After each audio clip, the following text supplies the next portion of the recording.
Get ready for the dictation on the count of 3, 2, 1, start.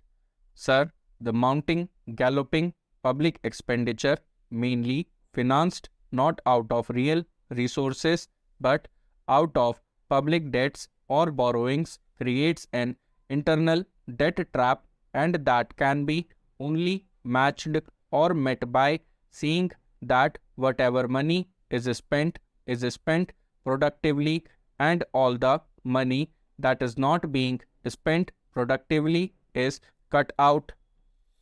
There is control on expenditure. I think this mechanism will be much more effective when put in operation, and it could control the deficit that the country has experienced. Now, sir, the objective and philosophy of the plan is squarely put as the Nehruvian model of growth with social justice based on modernization. Our economy has progressed on these lines, and the entire industrial sector is in the midst of a new industrial revolution.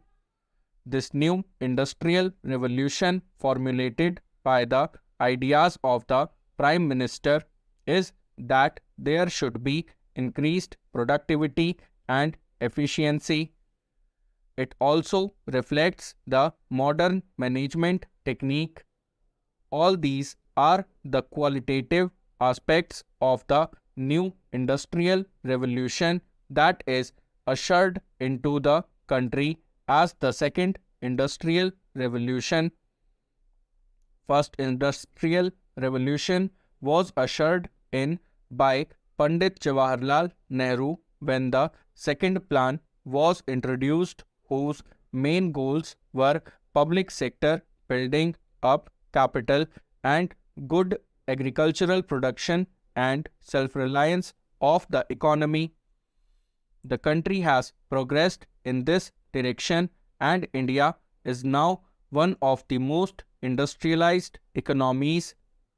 But there are large gaps, and Prime Minister has introduced the second phase of the Industrial Revolution with its emphasis on modernization, efficiency, and productivity. This applies not only to public sector, but it also applies to the new technologies that are being used in the agriculture sector.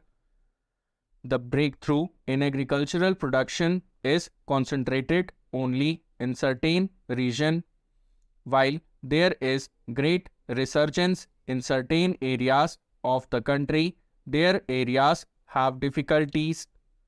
Only a certain class of people are benefiting because of the agricultural development. Water management, technological management, and other inputs used in agriculture are costly, and the result is that the cost of production in agriculture is as costly as the industrial production. Therefore, by introducing the new management revolution in agriculture and industry, there will be more and more emphasis on modernization, efficiency, and getting the best results out of the investment. And I only like to point out that it must be made much more broad-based in the sphere of agriculture. It must be extended to other areas where it is not existing now. For example, we should put in more efforts in northeast and central areas. It must get out of the regional trap and spread to the whole country. In addition, our agricultural products must be less costly. There was a time when we could not export even though we had produced more. We could not export because we had to subsidize our agricultural products. Reducing the cost will improve our exports also. This is the techno-economic articulation as presented by the Prime Minister in his budget. This is the philosophy of the budget on which he focuses attention. He charters a new path that the budget will be pro-poor, growth-oriented, and this budget will be for equal distribution and social justice. The whole package of these specific measures is oriented towards this goal.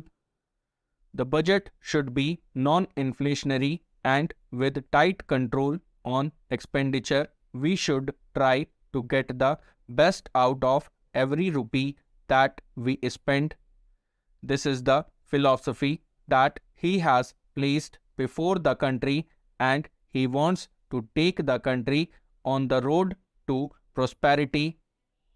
Similarly, the structure, the economic architecture is no less profound. If you see the measures, if you take the demand and supply management, the need is to curb the aggregate demand. There is a massive jump in internal debt, that is from rupees 85 crores to rupees 85,000 crores. During the coming year, the interest charges alone come to 27% of the non-plan expenditure. Defense and other things like subsidies take it to 70% of the non-plan expenditure. It is a very challenging and daunting task how to restore the balance and put a curb on the mounting internal debt so that we may not be faced with the internal debt trap. India has successfully avoided any kind of debt trap, external debt trap. Actually, if you see the report of the World Bank or the International Monetary Fund or any other organization, India is a shining example of development compared to any other developing country. The budget strikes a new path, a Gandhian approach, if I may say so, in bringing about simplicity in administration by giving up a 11 ostentation projects, all ostentatious way of spending in governing the country. This is being reintroduced in this budget, which has removed all the frills and ostentations by cutting down and postponing all the slow-moving projects and replacing them with fast-moving ones. Large funds are allocated for the rural poverty alleviation through increase in productive employment.